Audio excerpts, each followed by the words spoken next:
ఎందరో త్యాగమూర్తుల త్యాగఫలం ఆంధ్ర రాష్ట్రం.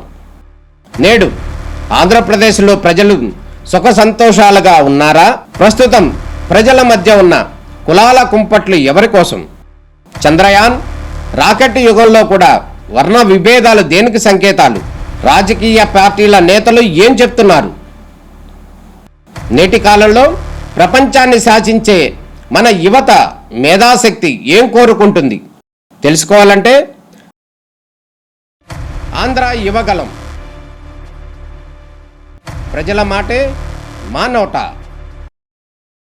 జై భవానీ, జై భవానీ, జై భవానీ.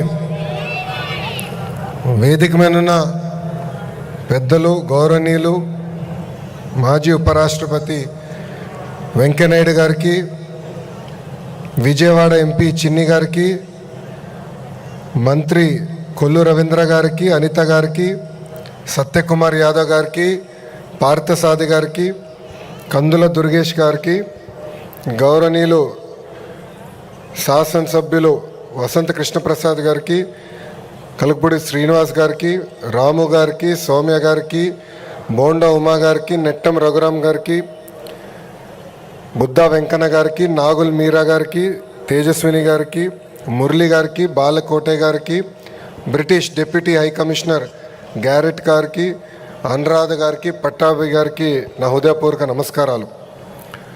రాష్ట్ర ప్రజలందరికీ దసరా శుభాకాంక్షలు. భక్తులు కోరిన అన్ని కోరికలు తీర్చే తల్లి దుర్గమ్మ. కొండ మీద దుర్గమ్మ, కొండ కింద కృష్ణమ్మ ఉన్న పుణ్యభూమి ఉమ్మడి కృష్ణా జిల్లా. విజయవాడ పేరులోనే విజయం ఉంది. దుర్గమ్మ తలుచుకుని ఏ పని ప్రారంభించినా అది సక్సెస్ అవుతుంది. వెంకయ్యనాయుడు గారిని చూసి పెరిగిన వాడిని. అంటే ఒక పట్టుదల, ఒక కమిట్మెంట్ ఉంటే ఏమన్నా సాధించచ్చన్న నిజ స్వరూపం గౌరవనీయులు వెంకయ్యనాయుడు గారు. ఆంధ్ర యూనివర్సిటీలో స్టూడెంట్ లీడర్గా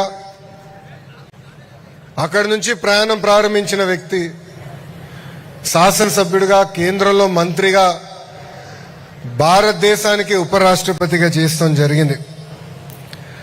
తెలుగు భాష కాపాడడానికి అహర్నిశలు పోరాడిన వ్యక్తి వెంకయ్యనాయుడు గారు. ఆయన పోరాటం వల్లనే ఈరోజు ఆంధ్ర రాష్ట్రంలో గవర్నమెంట్ ఆర్డర్స్ అన్ని కూడా తెలుగు భాషలో ఇస్తాం జరుగుతుంది. నాయుడు గారు ఒక పని అనుకుంటే అది అయ్యే వరకు ఆయన వదిలిపెట్టారు. నాయుడు గారిపై మాటలతో కానీ లేదంటే వాదనలో గెలిచిన వారు ఎవరు ప్రపంచంలో లేరు. మేము ఎవరు మాట్లాడినా 10 నిమిషాల తర్వాత బోర్ అనిపిస్తుంది. కానీ వెంకయ్యనాయుడు గారు మటుకు గంట సేపటి ఉపన్యాసం ఇచ్చినా చాలా సరదాగా ఆడియన్స్ అందరినీ మాటలతో కానీ లేదంటే వాదనలో గెలిచిన వారు ఎవరు ప్రపంచంలో లేరు. మేము ఎవరు మాట్లాడినా 10 నిమిషాల తర్వాత బోర్ అనిపిస్తుంది. కానీ వెంకయ్యనాయుడు గారు మటుకు గంట సేపటి ఉపన్యాసం ఇచ్చినా చాలా సరదాగా ఆడియన్స్ అందరినీ నవ్విస్తూనే ఉంటారు. ఆయన వాస్తవంగా ఆయన ఏజ్ ఒక నంబర్ మాత్రమే. ఆయన స్పీడ్ చూసి ఈరోజు కూడా నేను అసూయపడుతున్నా. ఎప్పుడైనా చూసినా పని పని పని తప్ప వేరే ఆలోచనలో వెంకయ్యనాయుడు గారికి ఉండదు. నేను చాలా సందర్భాల్లో చెప్పా, గౌరవ ముఖ్యమంత్రి గారితో స్పీడ్లో పోటీ పడాలనుకుంటున్నా, ఇప్పటికీ నా వల్ల అవట్లేదని. అదే పరిస్థితి ఇప్పుడు గౌరవ వెంకయ్యనాయుడు గారితో కూడా ఉంది. స్వర్ణ భారతి ట్రస్ట్ ద్వారా వైద్యం, విద్య, స్కిల్ డెవలప్మెంట్ పెద్ద ఎత్తున ఆయన ప్రోత్సహిస్తున్నారు.